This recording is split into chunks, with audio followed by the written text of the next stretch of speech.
May nasusulat po bang masama si Cain bago sila mag-alay ni Abel sa Diyos? At ano po ba ang ginawa niyang kasalanan bago ang alay? Basahin natin ang unang Juan, Kapitulo 3, versikulo 12. Hindi gaya ni Cain na siya'y sama-sama at pinatay ang kanyang kapatid. At bakit niya pinatay?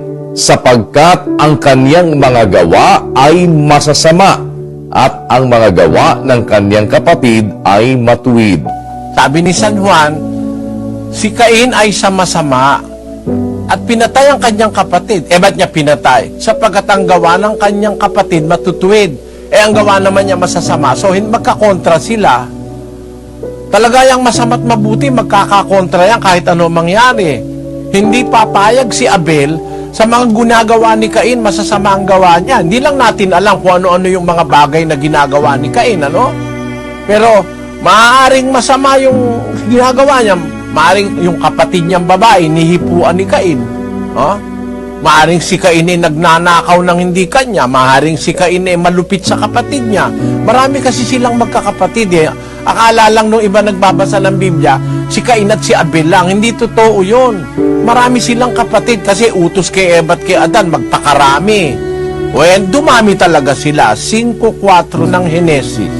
At ang mga naging araw ni Adam pagkatapos na maipanganak si Seth ay 800 taon at nagkaanak ng mga lalaki at mga babae. Nagkaanak siya ng mga lalaki at babae, kaya marami silang kapatid. Siguro maraming mga ginagawang katarantaduhan ito si Cain sa kanyang mga kapatid, pati na kay Abel.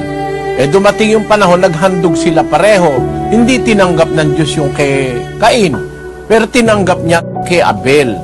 Bakit? Masama kasi si Cain kaya hindi tinatanggap ng Diyos yung handog ng mga taong masasama. Naintindihan mo, kapatid na June?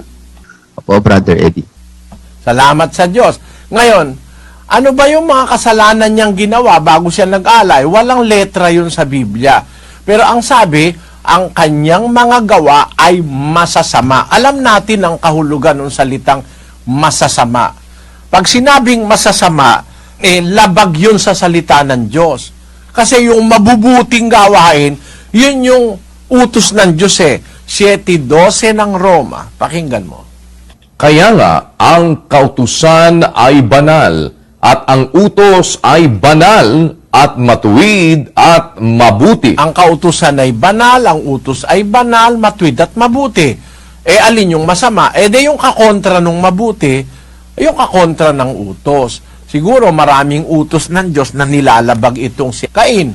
Kaya hindi siya tinanggap Maliwanag yung kapatid. Biblical yon. Sana wala kang duda sa sagot ko. Wala po, Brother Eddie. Salamat po. Salamat po. May God bless you.